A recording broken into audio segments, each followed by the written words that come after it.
rise of zero-hour contracts starting, what is everyone's initial thoughts? Start for you, sir. Zero-hour contracts, my initial thoughts are something that's been around for a little while. Sorry, just introduce yourself as well. Sorry. My name is Ricky Gardner. I work for a company called fiercest, and as a person who has been somebody on both sides of the fence, as an employer and also an employee, I feel there is a place for zero-hour contracts for certain people and in certain people's lifestyles, and the same way I say the same thing for businesses as well. So I don't really stand against or for it, or I don't really have a strong view in the sense of wanting to talk against it or anything like that. I'm quite open for zero-hour contracts, but I'd like to hear a bit more. I'm Anisha Farouk, and I'm a sixth form student and a member of Brent Youth Parliament.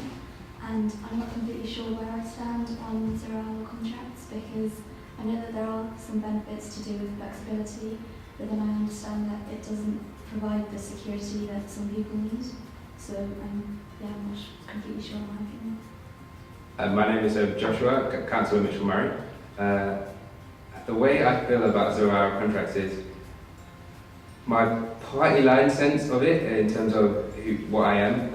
I'm a Labour councillor. I feel that zero-hour contracts are very unequal in a sense. I feel it preys on the unfortunate, but then again, as a Brent Youth Parliament, I'm a co-chair of Brent Youth Parliament. I feel that it does give opportunities for young people to gain experience, but sometimes that experience is also possibly the wrong experience, but we're going to find out a little bit more about it today. So, my name's Roxanne. I'm a Brent resident and a councillor in Brent. I'm also the Cabinet Member for Employment and Skills.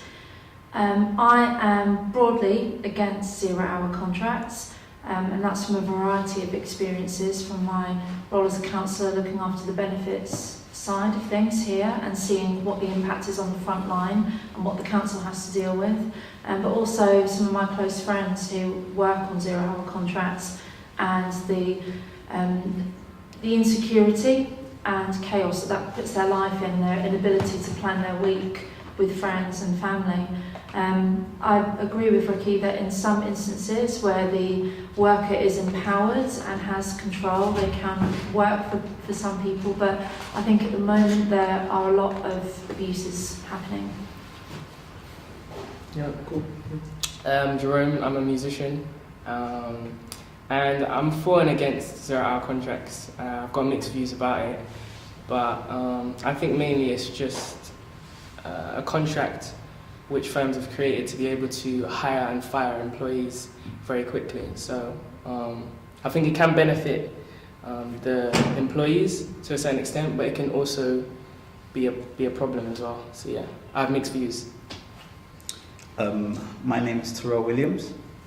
I'm here on behalf of at YPLS Brent. YPLS Brent, I just plugged the Twitter bit.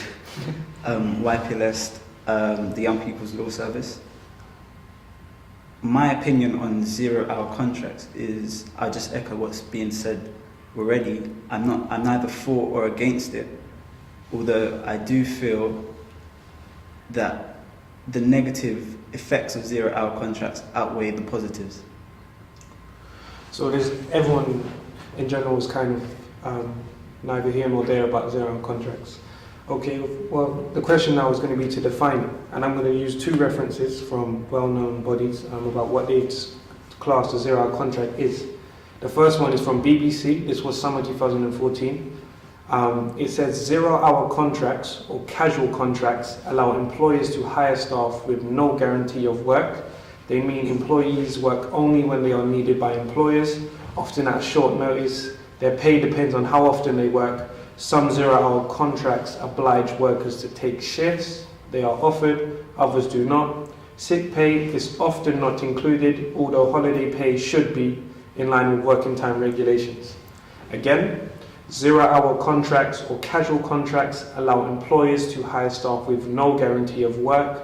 That means employees work only when they are needed by employers, often at short notice, and their pay depends how often they work. Some zero-hour contracts oblige workers to take shifts involuntarily, others do not. Sick pay is often not included, although holiday pay should be in line with working time regulations. That's BBC again. The second definition is from acast.org. It's an independent government body to my knowledge, and they say this: the term zero-hour contracts is not defined in legislation, but it's generally understood to be an employment contract between an employer and a worker, which means the employer is not obliged to provide the worker any minimum working hours, and the worker is not obliged to accept any hours offered. With a brief observation of the two of them, one seems a bit more lenient onto one side and the other doesn't. But on those two definitions, does that fit anybody's view on what zero contract is? That pretty much sums it up. No obligation to provide work, and no obligation for the worker to accept it.